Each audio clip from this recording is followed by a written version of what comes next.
Right, The Last of Us on a Friday. Well, I might get this up Saturday morning. It's a little late right now.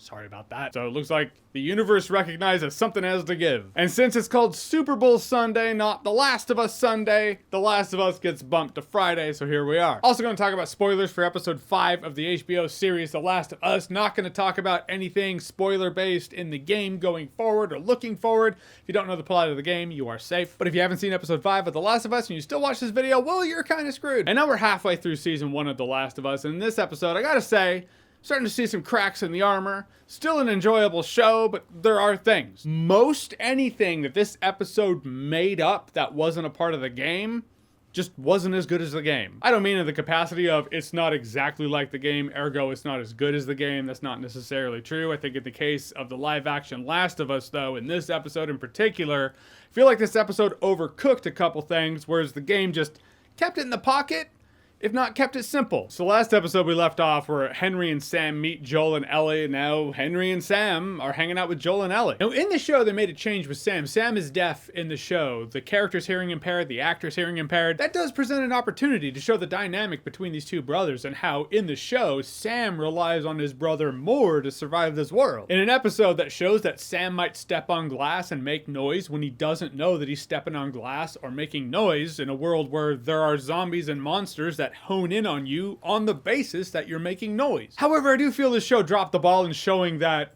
Henry would have to be more hardcore, would have to get his hands dirtier in the name of protecting his brother. In the show, Henry's like, aiming a gun at you is the closest I've ever come to being mean, or however he said it. The whole time I was just thinking, how the fuck are you still alive? So it's funny how change works. You make a change to one character and it's gonna trickle, and you're gonna have to make a change to another character because the situation is different. But they didn't. In fact, the change they made was like, no, and Henry's nicer in the show than he was in the game. Not that Henry wasn't nice in the game, I'm just saying. I feel like Henry in the game would kick Henry in the show's ass. These are just little thoughts I've had, but where I feel they really overcooked it is the backstory of Sam and Henry, and the leukemia treatment. And because in the game, it's just like, we were a part of a group, we tried to take supplies from this other group, we got caught, they killed the other ones, and now we're just trying to get out of Dodge. Very simple, because most beefs in the apocalypse will come down to food and supplies. This show was like, what if Sam had leukemia and then Henry needed treatment for Sam's leukemia and this group had it,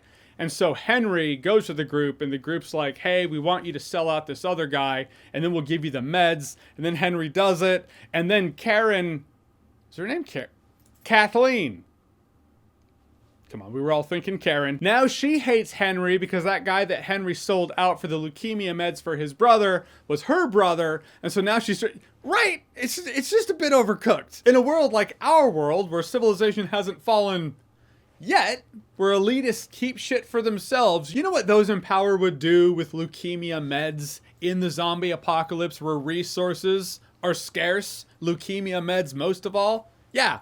They would keep it for themselves. Now, I have no doubt a deal would go down with someone who needed leukemia meds for his brother in the name of, yeah, you sell out that person, bring him to us, we'll kill him, and then we'll give you leukemia meds. The deal would happen. And then once they had the guy they wanted to kill, they would kill that guy and then kill the people they made the deal with, and they would keep the leukemia meds for themselves. Look, I aim to survive the zombie apocalypse, folks, and I want you to as well. So just know that that's what would happen in that scenario. So not only was the scenario unbelievable, it was overly convoluted. To a degree it didn't need to be. Also, I didn't care about that whole plot line, Kathleen. Like, if Kathleen's character, if she was like Sam Gerard and she's chasing Joel, Ellie, Henry, and Sam through the entire series, yeah, I'd want to know a bit more about it. But they all die in this episode, so I didn't need the backstory. Sam, Henry, Joel, and Ellie. That's the episode right there. Spend more time with them. Also, I didn't buy her as a zombie apocalypse leader. Stop, you put that keyboard down. I'm not saying women cannot be leaders in the zombie apocalypse. Marlene, apocalypse leader qualities for days. The vibe is there. I mean, look at Justified, that lady. Not the apocalypse, but still, I feel like she could be an apocalypse leader because she has that vibe of, you screw me over and I'm gonna kill your entire family in front of you kind of lady. Casting's important. I just didn't buy her as a leader in this shitty fallen world, but we're told that she is, and we're, you know, like the dude even says, like, you got us out of a tough spot, We're following you. We're here for you. But it's another classic case of the characters are telling the audience what they're supposed to see without showing them. Essentially, the second half of the episode got really exciting. You had that big bloater fuck you saw in the trailer coming out of the ground. A whole horde of zombies. I guess they're not technically zombies, though they're zombies. Clickers, they're zombies, whatever. A whole horde of them come out of the ground. It's a firefight. It's not even a firefight. It's just what you call spray and pray. You're just hoping you make it through it. I'm not buying the fact that a clicker, this little girl clicker, Ellie's hiding in a car, and this little clicker crawls into the car.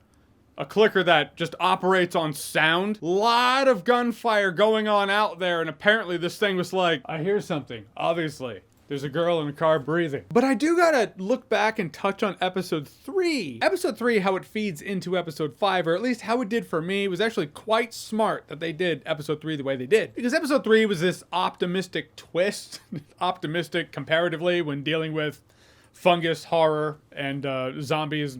You know what I mean. The characters got a nicer resolution than they had to get in the world of The Last of Us. That is to say, nicer than the game. So in episode 5, anytime it looked like Sam and Henry, they might stay with Joel and Ellie, maybe they're not gonna die. I kept thinking that. I'm like, they kind of did that before, though the characters in episode 3 did die, but they have gone against the game in the name of having a nicer outcome for the characters. So there were quite a few times in this episode I was like, are they gonna live? Are Sam and Henry gonna live? Dude, is it the optimism of us now? Turns out no, they died just as horribly in the show as they did in the game. But still, I had doubts. Gotta say I appreciate that. Even though I've played the game, I still didn't know how this was gonna play out. And that's because of episode 3. So although by and large I did enjoy this episode, by the end, hopefully I've illustrated why I say most of the things they made up in this episode that weren't in the game were better in the game than this episode. I feel like this episode would have been better, would have been more heartbreaking. It was already heartbreaking, absolutely, but it would have been harder hitting if we spent more time with Sam and Henry, rather than the militia who gives a fuck group led by the leader we don't care about. Hope I'm not seeing diminishing returns for The Last of Us, but there's part of me that feels like maybe I am. Though to be fair to the show started out pretty strong, so if you're a 9, where do you go from there? Right, you hoping for 10? Don't hope for 10. It doesn't happen. All right, so The Last of Us episode 5. Have you seen it? What did you think about it? Whatever you thought, comment below. Let me know. And as always, if you like what you've seen here and you want to see more, click right here to see more.